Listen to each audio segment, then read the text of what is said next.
Hi everyone, Vanman here. So I've taken the plunge and I've decided to join the Pokemon Challenge Run community. Pokemon Challenge Runs are some of my favorite content to stream, and I've always wanted to see what it would be like to create them. Big shout out to Mah Dry Bread, J Rose, and Scott's Thoughts, who are my favorite channels and who inspired me to create my own. Links to their channels in the description. Before we dive in, if you want to help me continue to provide the best Pokemon content, be sure to like, comment, subscribe, and ring the bell so you're always up to date on the newest videos. So for this video, we're going to ask the question, how fast can you beat Pokemon Red and Blue with just a Nidoking? And the answer is, well, very, very fast. So much so that Nidoking is the Pokemon of choice in Generation 1 speedruns, and it's easy to see why. Nidoking has a very high base stat total, it has an extremely diverse move pool, and you can access it very early in the game, meaning you can just sweep through the early trainers with ease. In fact, using Nidoking, it's possible to defeat the entire Pokemon League in less than 2 hours, which I've always found hilarious, by the way. Hey Mom, I'm heading out to become the Pokemon League champion. Alright, just be back before bedtime. So for my first challenge video, I thought it would be appropriate to see just how fast I can beat the game with the Nidoking. But unlike an ordinary speedrun, I'll still be preserving all the typical Pokemon solo challenge rules. That is to say, I can only use Nidoking in battle, I can't use any items in battle, I can't use any glitches except the badge boost glitch, I must save before boss battles and then reset if I lose, and finally, banned strategies include the use of double team, store-bought vitamins, and manipulation of wild encounters. Now, if you've ever seen a Gen 1 speedrun, you'll know the way they achieve such a fast time is because using an X accuracy in battle makes it so the game bypasses accuracy checks, meaning you can use an X accuracy alongside a one-hit KO move like Horn Drill to one-shot all the enemy Pokemon rapid fire. Now, obviously in this run we don't have access to that strategy, so we'll have to rely on other strategies in order to be successful. I'll be playing the game at 3 times speed, and for the sake of keeping track of time, I will consider both in-game time and real time as measures of success for this run. Therefore, the final score will be calculated by averaging the 2 times together. Also, the real-time clock will begin after I select the starter from Oak's lab, because for the sake of consistency and fairness in these runs, I modify the Pokemon to have perfect DVs after I obtain it. As a challenge for the viewer, pause the video and tell me your prediction for Nidoking's final score. So, with all the rules established, let's get started. I began by using the Universal Pokemon Randomizer to replace Bulbasaur with Nidoking. None of the 3 starters really pose a threat to Nidoking, but I figured Charmander would be easiest to face against because of its lower defense stat. I named my Nidoking Dr. King because, well, that's the first King-related name I could think of. If you have a suggestion for what I should name my next starter, let me know and I'll use the suggestion with the most likes in a future video. The first battle is trivial because Charmander goes down to a few thrashes. And oh by the way, Nidoking begins with Thrash, a 90 base power move that's more than twice as powerful as most other moves this early in the game, that lasts for 3 to 4 turns. The downside, if you can call it that, is that the user becomes confused at the end of those turns, but don't worry, your opponent will lose before that happens.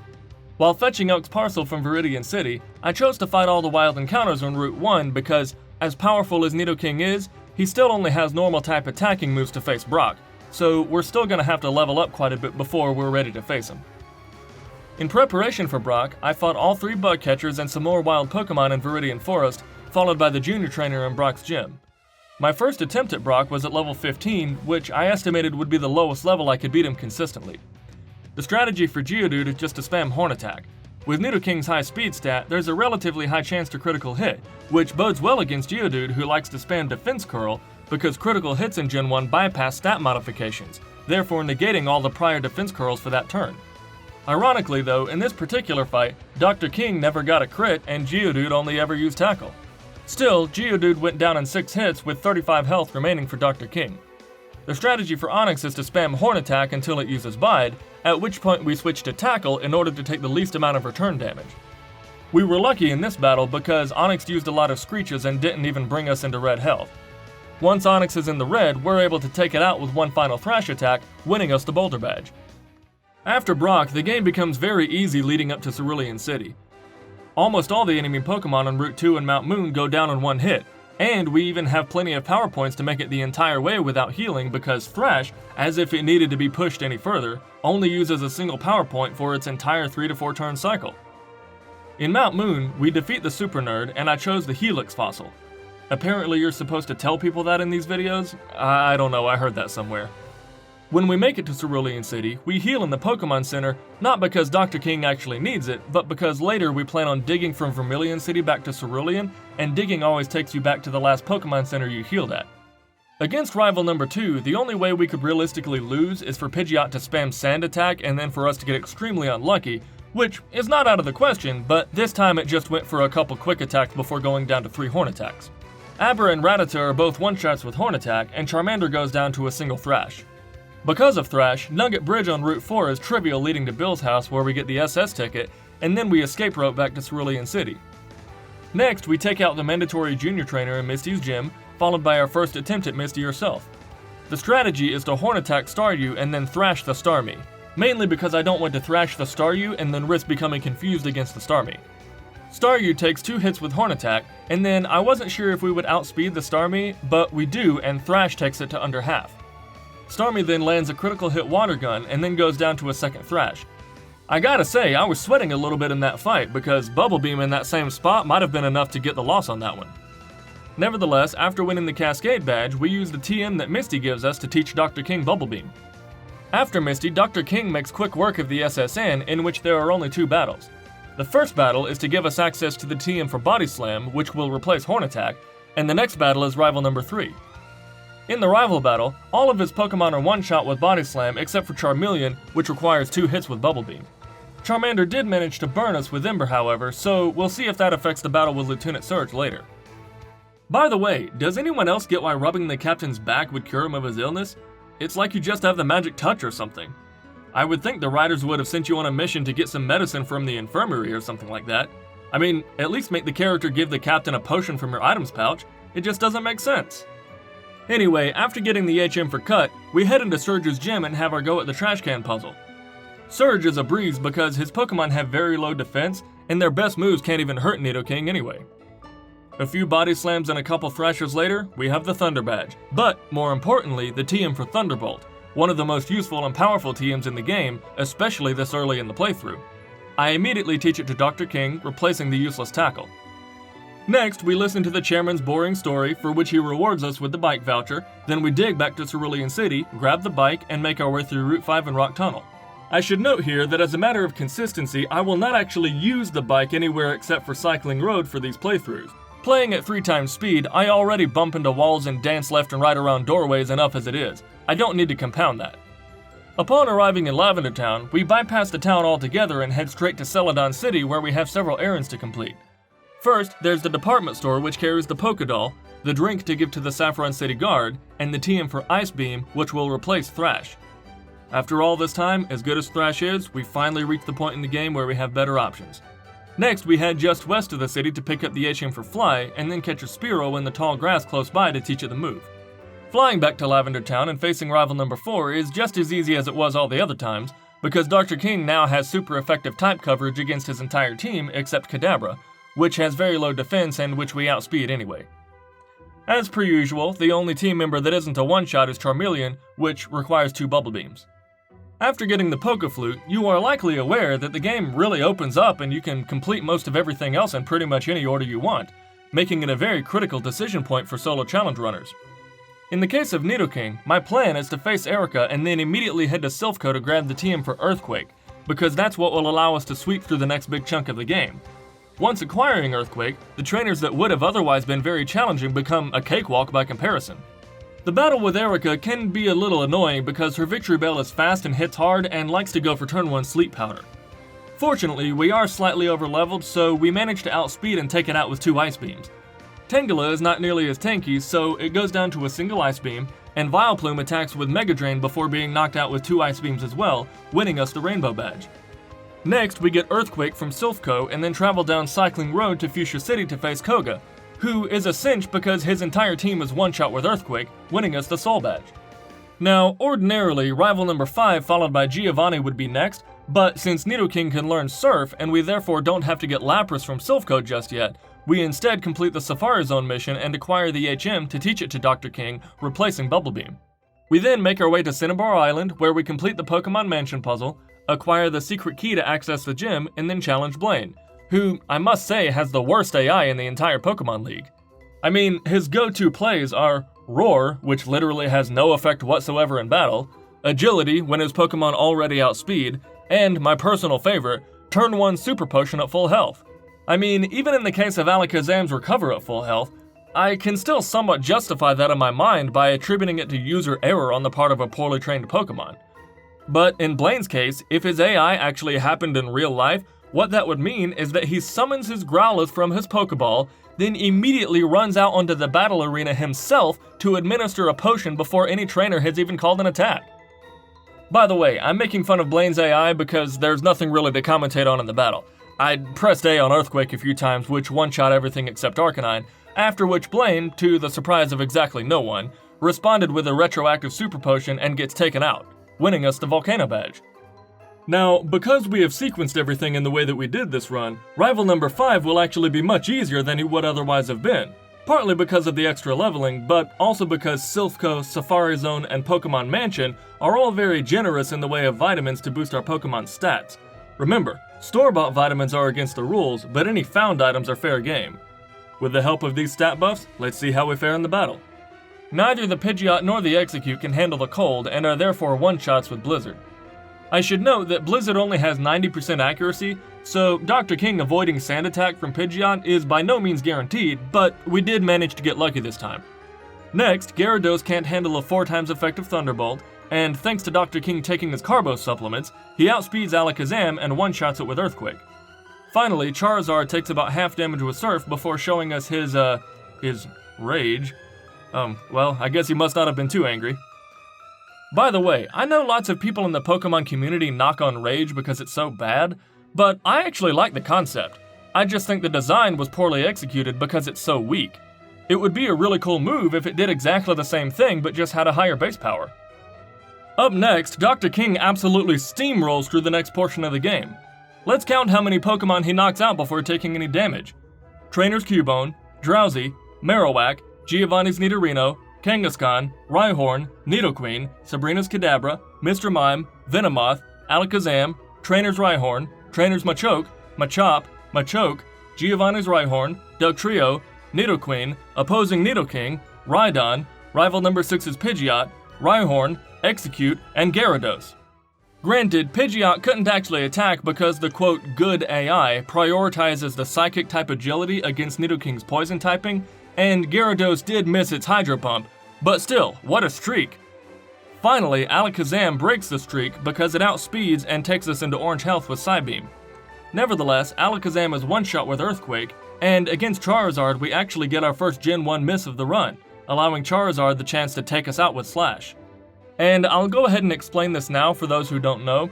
In Generation 1, because of the way the code is written, there's a 1 in 256 chance for a 100% accuracy move to miss, so even though that's pretty unlikely, as many times as you attack during a playthrough, it's bound to happen at some point. But anyway, since Gyarados missing its Hydro Pump was actually very lucky, I decided to reset and feed all my rare candies to Dr. King for the purpose of one-shotting the Gyarados and for the purpose of outspeeding the Alakazam for more consistency. The next battle goes exactly how you would expect, and now we're off to the Elite Four. My anticipation is that Lorelei will be a real challenge and Agatha could be a bit of a nuisance, but everyone else will be really simple. To start, Dewgong can only use 2 moves, Rest because it's a Psychic type move against our Poison typing, and Aurora Beam because it's an Ice type move against our Ground typing. As far as I can tell, it's random which one she picks, but Dewgong is programmed to always rest on turn 2, meaning that we're practically guaranteed to at least get past a Dewgong if we go for Earthquake or Thunderbolt, barring a critical hit Aurora Beam. To start, Aurora Beam takes us down to just over half, and Dewgong faints with 2 Earthquakes. Cloyster then goes down to a Thunderbolt, but I actually think it might have survived if not for the crit, I'm not sure. Slowbro and Jinx are easy because Slowbro's only attacking move is Water Gun, and Jinx has extremely low defense, but Lapras is the real gatekeeper on this team. Thunderbolt doesn't even do half, and the retaliatory Hydro Pump is more than enough to get the KO. Okay, this is really bad news. That battle tells me that even a critical hit Thunderbolt will not be enough to win. I'm really hoping I don't have to waste a bunch of time leveling up to get past Lapras. We try our luck again, and in round 2, Dewgong does rest as I predicted, meaning we can go into Cloyster with full health. This time, my hunch was confirmed because Cloyster hangs on in the red, but luckily that triggers a Super Potion and it goes down in the next turn. Again, Slowbro and Jinx are easy, and we go into Lapras with full health. I'm feeling much better this time, but we're definitely not out of the woods yet. Lapras still very well may one-shot us with Hydro Pump, I don't actually know yet. It does indeed go for Hydro Pump, and Dr. King tanks it at 40 health like a champion. Then the next Thunderbolt is a critical hit, meaning that 2 very lucky turns in a row allowed us to make it past the most difficult trainer in the entire game fairly painlessly. If it weren't for that brief spurt of luck though, there's really no telling how long Lapras could have held us back otherwise, so I'm really very thankful for that. Up next, Bruno is a joke, but this is not news to anyone. He has 2 Pokemon with 2 4x weaknesses, and another 3 Pokemon with horrible movesets, 2 of which know Focus Energy, a move that doesn't even work as intended in this generation. I mean, at the very least, you'd think an Elite Four member would send his Pokemon who are known for fighting to actually attack their opponent. But no, instead he just leers. I don't really even remember this fight because it was just so boring. In fact, you can even see me here after the battle's over where I reach into my items pouch for a full restore and then close out of it because I just forgot that I made it to the end of the battle at full health.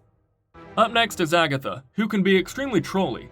Her Pokemon attack randomly, so the luck factor is really a mixed bag with her, especially if the 2 Gengars outspeed and put you to sleep or confuse you. My strategy is to spam Earthquake against everyone except the Golbat, and hopefully the Agatha lottery will be in my favor without putting me to sleep or confusing me too many times. However, I was very surprised to learn that we actually outsped her entire team, allowing us to one-shot everything before Agatha had a chance to set up her trolley antics. Next is Lance, which I predict will be very easy for the same reason as rival number 6's Pidgeot from before. All 3 of his Dragon-type Pokemon know Agility and/or Barrier, which are status effect Psychic-type moves that the Pokemon will just spam until they lose, so the only Pokemon that can even attack are Gyarados and Aerodactyl. Lance of course leads with Gyarados, which goes down to a Thunderbolt. Oh, no it didn't. Wow, that just goes to show how strong Gyarados is to survive a 4x effective attack. It then retaliates with Hydro Pump, which Dr. King tanks on 50 health, and then Gyarados feints to a second Thunderbolt. The 2 Dragonairs are just sitting ducks, so moving on to Aerodactyl, it outspeeds and then lands a Supersonic and then barely survives a Blizzard. Next turn, Aerodactyl does Supersonic again while we're already confused, and then we hit ourselves in confusion. Lance then heals Aerodactyl with a Hyper Potion, and then it goes down to a couple more Thunderbolts after yet another Supersonic. And now the battle would normally be functionally over because Dragonite can't actually do anything, but we are confused in red health, so we could still lose. First, confusion brings us down to just 5 health, but then next turn we win the coin flip, and one final Blizzard means we're on to the champion. For the champion, Blizzard comes just shy of knocking out the Pidgeot, and then Thunderbolt takes it out after a wing attack. Alakazam and Rhydon are both outsped in one shot. Exeggutor, however, is the biggest threat on the champion's team because it's very tanky and will always go for Hypnosis because of the good AI. Dr. King and Exeggutor begin by trading missing attacks, after which Exeggutor tanks a Blizzard at just over half and then puts us to sleep. This could be bad news. Even if we wake up, Exeggutor could still tank another attack and then put us to sleep again. Fortunately though, we get really good Hypnosis luck because we wake up right away and then the next Hypnosis misses. Just like before, Gyarados again survives a 4x effective Thunderbolt, but unlike before, it knocks us out with a super effective Hydro Pump. It was at this point that I realized that I had actually made a slight mistake because I actually had one final rare candy that I picked up in Victory Road that I just forgot to feed to Dr. King. That one extra level might have made the difference in that Thunderbolt, so now that we've fixed that, let's try the champion again. This time we make it to Gyarados at one higher level and slightly greater health, so let's see if that makes a difference. And it doesn't. Granted, that Hydro Pump was a critical hit, so next time let's try to see if Dr. King can tank a non-crit. This time we make it to Gyarados in the orange, so the only way to progress is for Gyarados to miss, which it doesn't. Okay, well, it looks like Gyarados is definitely the gatekeeper on this team. On the 4th attempt, Pidgeot doesn't attack, and we get a clutch freeze against the Exeggutor, meaning we make it to Gyarados at full health. And this time, my suspicion was confirmed because Nidoking indeed tanks the Hydro Pump at 30 health, and from there, we win as long as Charizard attacks with anything but Slash. Charizard instead goes for Rage, and just like that, we've become the champion of the Pokemon League. Results. We were able to beat the game in 3 hours and 11 minutes game time, 1 hour, 17 minutes, and 11 seconds real time, for an average score of 2 hours and 14 minutes. Conclusion. Nidoking is an extremely powerful Pokemon with plenty of early game utility and sweeping capabilities. Its wide move pool allowed it to take on most any opponent easily without reaching many snags along the way. There were only 3 places that really slowed Nidoking down, which were Brock, Lorelei, and the champion, and even then not by very much. Running Nidoking demands very little creativity or strategic planning on the part of the runner, and due to this fact, combined with its excellent final score of less than 3 hours, I will have to place Nidoking solidly in the S tier of Pokemon solo challenges for Gen 1.